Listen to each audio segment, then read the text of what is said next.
The fire alarm screamed like a banshee, but Karen's voice somehow cut through it, sharp as a blade.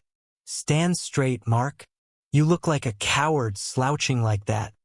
Her words stung, not because they were true, but because they came from her Karen, the HOA president who turned their quiet suburb into a battlefield of petty rules and power trips.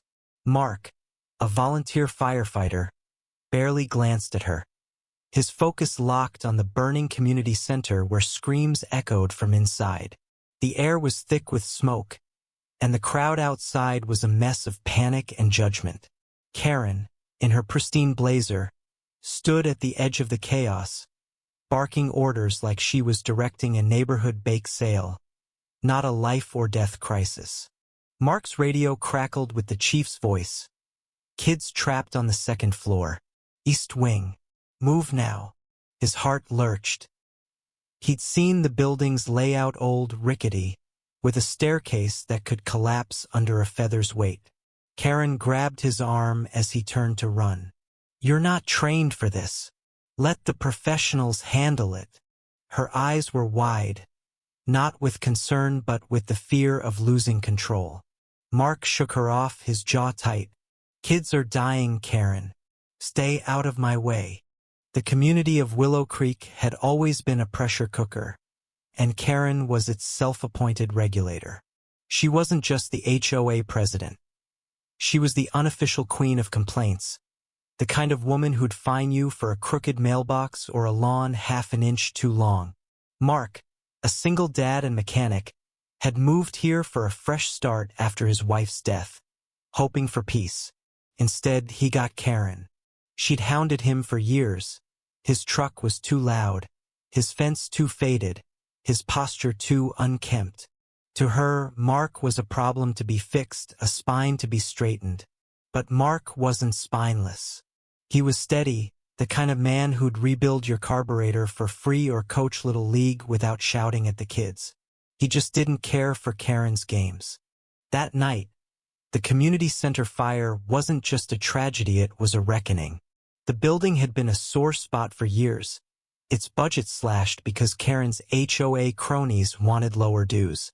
Mark had warned them about the outdated wiring, but Karen dismissed him at every meeting, her voice dripping with condescension.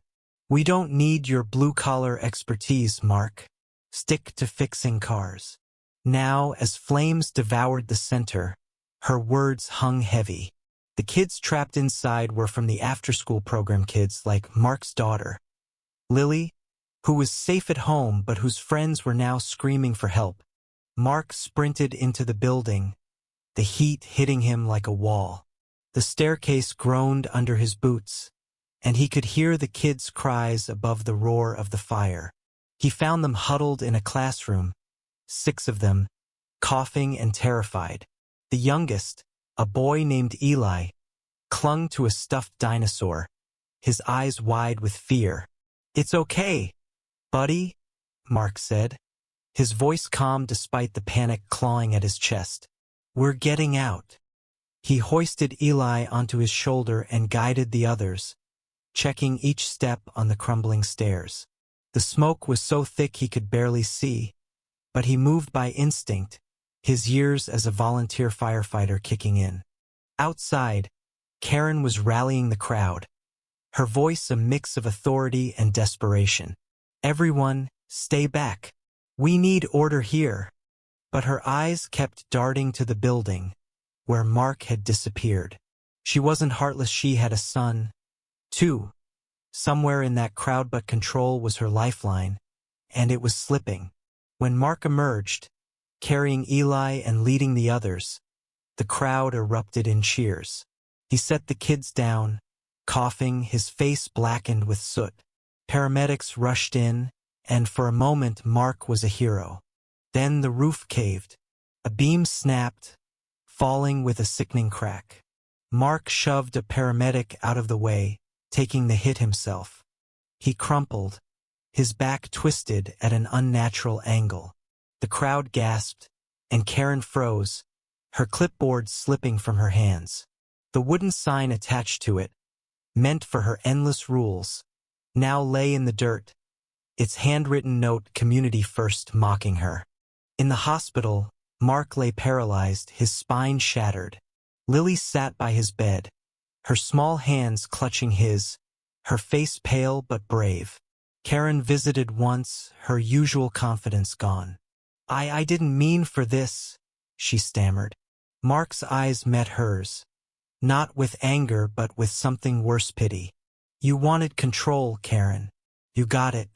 Now live with it. She left without another word, her heels clicking on the sterile floor. The town reeled. Some called Mark a hero. Others whispered he was reckless, egged on by Karen's taunts. The HOA meetings grew heated, neighbors splitting into camps. Karen's allies defended her, she'd only wanted order, they said. But others saw the truth. Her obsession with rules had starved the community center of funds, and her words had pushed Mark into a burning building. Karen withdrew, her once loud voice silent. She resigned from the HOA, her house went up for sale, but the damage was done. The town's heart was fractured, and Mark's sacrifice was its mirror. Months later, at a memorial for the center, Lily unveiled a plaque for her dad. It read, "Mark Ellis, who stood tall for us all." The crowd was quiet, some tearful, others angry. Karen wasn't there, Resht moved away, her name now a cautionary tale. But the questions lingered. Was Mark a hero or a victim? Was Karen a villain or just a woman drowning in her own flaws? The wooden sign from that night, salvaged from the rubble, stood nearby, its faded text still legible. Courage or control? A tale of sacrifice. Mark's loss wasn't just physical.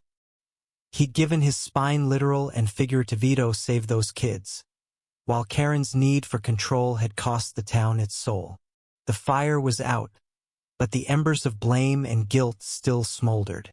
Willow Creek would rebuild, but it would never be the same. Mark's sacrifice had saved lives, but it exposed a deeper wound. A community torn by pride, neglect, and the weight of unspoken truths. What do you think? Did Karen's words push Mark too far? Or was his choice his own? Share your thoughts on where justice lies in this tangled mess of courage and control.